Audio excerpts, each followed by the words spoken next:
Have you ever had that frustrating moment where you feel like you and your partner, or honestly even your coworkers, are just speaking completely different languages? Well, welcome to This Explainer. Today, we're diving headfirst into one of the most famous relationship frameworks of the last 30 years, Dr. Gary Chapman's The 5 Love Languages. We're going to unpack the practical magic of this book, explore how it actually applies way beyond just romantic relationships, and then we'll look at some really surprising modern science that kind of challenges the whole framework. So, let's get into it. Right off the bat, let's start with a big question. What actually happens to love after the honeymoon phase? Our sources point out a really fascinating, if maybe a little sobering fact. That euphoric, obsessive, can't eat, can't sleep, in love phase, yeah, it's totally temporary. On average, it lasts about 2 years. And man, that realization can be a huge shock for couples. Suddenly, that romantic high just sort of fades, the rose-colored glasses come flying off, and you are face-to-face with the reality of each other's quirks, those annoying little habits and everyday flaws. It can feel incredibly confusing. So what do you do then? Do you just drift apart?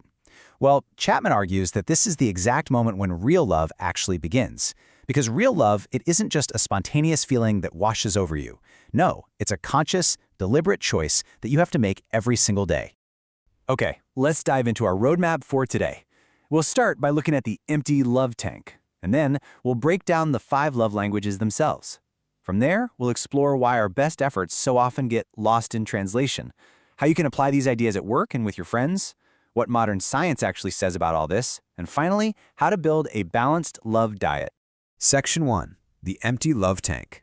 Chapman uses this absolutely brilliant core metaphor here. I want you to imagine that inside every single person is an emotional love tank.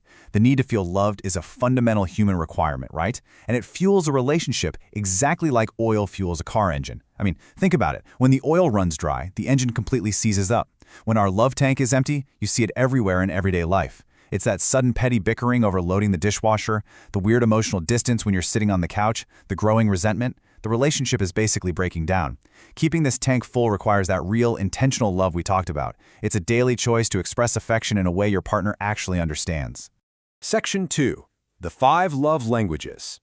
So, here they are, the 5 distinct categories of giving and receiving affection. First up, words of affirmation. This is expressing love through encouraging words and genuine compliments. And actually, scratch that. It isn't just saying, hey, you look nice today. It's deeply acknowledging their hard work, saying something like, I really appreciate how you handled that super stressful situation today. Second, quality time. This is giving someone your completely undivided attention. We're talking sitting on the couch together with the phones literally put away in another room. Third is receiving gifts. Now these are tangible symbols that just say, I was thinking of you. It does not mean expensive jewelry. It's bringing home their favorite coffee or maybe a pastry from that one bakery they love. Fourth, acts of service. Doing helpful things completely voluntarily to ease their burden. Think tackling a massive mountain of laundry just so they can finally rest. And finally, physical touch. Showing love through physical affection, anything from holding hands while walking down the street to a long, reassuring hug after a really tough day. Now, knowing your partner's language is really only half the battle. You have to actually speak it correctly. For words of affirmation, absolutely do send unexpected notes of encouragement, but whatever you do, don't use non-constructive criticism. If words are their primary language, harsh words will literally crush them. For physical touch, definitely hug and hold hands, but don't allow long stretches of physical neglect. If their language is gifts, give thoughtful gestures, even tiny ones, but absolutely do not forget special occasions. That's a big one. For quality time, do take walks together, but don't allow distractions, like constantly checking your phone while they're trying to talk to you.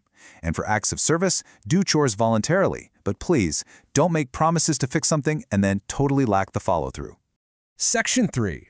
Lost in Translation. And this brilliantly illustrates why so many relationships still struggle, even when both partners are genuinely trying their absolute best. The core problem here is that we naturally default to giving love in the language we prefer to receive it. So, picture this. Maybe you spend your entire Saturday vacuuming, mowing the lawn, fixing every broken thing around the house. You are speaking so loudly in acts of service. But if your partner's primary language is quality time, what they actually hear is that you are actively ignoring them to go do chores. It's crazy, right? Your efforts fall completely flat, you end up exhausted, they end up feeling totally unloved, all because you didn't translate your affection into the language they actually understand. So how do you decode this? How do you figure out your own primary love language and your partner's? Our sources provide these 3 immediate, super practical, self-reflective steps. Number 1, reflect on what hurts you the most. If a harsh piece of criticism just ruins your entire week, words of affirmation might be your language. Number 2, note what you request most often. If you're always the one saying, "Hey, can we just sit and talk?" you're definitely craving quality time. And number 3, observe how you naturally express love to others. Because, we so often give exactly what we secretly hope to receive. Section 4. Beyond romantic relationships. Now, these communication principles don't just stop at your front door. Expanding this framework can dramatically improve your friendships, your family dynamics, and yes, even your professional relationships. For example, Knacker, which is an allied health business consultancy, utilizes a workplace adaptation created by Dr. Chapman and Paul White. It's called the 5 Languages of Appreciation, and the idea here is that by identifying exactly how team members prefer to be recognized, leadership can massively decrease team burnout, increase job satisfaction, and make absolutely sure coworkers genuinely feel valued. It's a real game changer.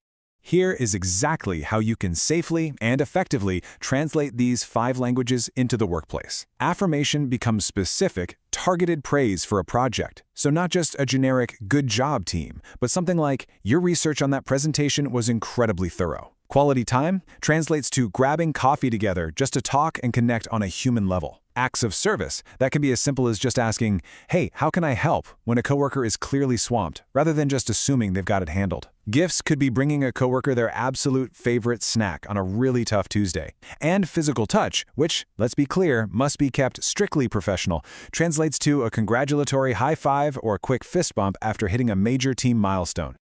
Section 5. Critics and the science.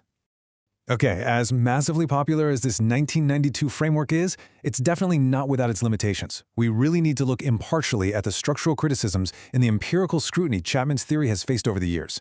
First up, we have the gender stereotype critique. Critics, like those over at CBE International, point out that the framework's examples and quizzes can sometimes inadvertently pigeonhole people into traditional gender roles. For instance, women are often culturally pushed toward homemaking acts of service in these quizzes. It's just a really important reminder that we shouldn't let a multiple-choice quiz dictate stereotypical relationship dynamics that simply might not fit our modern reality or your individual partnership. And when we look at the hard science, the results are actually fascinating. Now, what's really interesting about this slide is a recent psychological study out of the University of Toronto, Mississauga. They reviewed 10 different empirical studies on the love languages. And their conclusion? Well, none of the studies supported Chapman's core claims. The researchers actually found no empirical evidence that people have 5 distinct, mutually exclusive love languages, or even that matching these languages actually improves relationship satisfaction. Let's contrast the book's theory with the scientific reality here. The book's quiz literally forces you to choose, would you rather have a gift or hold hands? But researchers point out that these are completely artificial trade-offs. We just don't have to make those choices in real life. Human emotional needs don't fit into neat little checkboxes. The science shows that people actually highly value all expressions of love, and making people pick just one strict language doesn't really accurately reflect how wonderfully complex we are when it comes to experiencing affection. Section 6. A balanced love diet. So, does that mean we just throw the whole book away? Absolutely not. Let's synthesize the practical, everyday magic of Chapman's book with this hard science, giving you a complete, evolved toolkit. So the crucial point is this brand new metaphor proposed by relationship scientists, the balanced diet. This actually answers a huge debate about the framework. Are love languages fixed? Well, the science suggests no. We are not locked into one language for our entire lives. Your needs change over time. It depends on your stress levels, your life stage, your environment. So instead of thinking of love as a strict language you have to study and master, think of it as a nutritional diet. Love requires a full menu of essential nutrients. You shouldn't box yourself in. Sometimes your partner desperately needs the nutrient of a hug. Other times, they need the nutrient of you just doing the dishes because they are completely overwhelmed. The key is to keep all 5 expressions of affection on the menu, responding dynamically as your partner's needs shift. Which brings me to this final question to end our explainer. What is on your relationship menu today? Look, the 5 love languages remains an incredibly useful tool to remind us that we aren't all exactly the same, and that lasting love requires active, really thoughtful communication. So I want to challenge you to apply this balanced approach right now. Ask your partner or your friends what nutrient they are lacking today, and go fill their tank. Thank you so much for joining me on this explainer, and keep learning.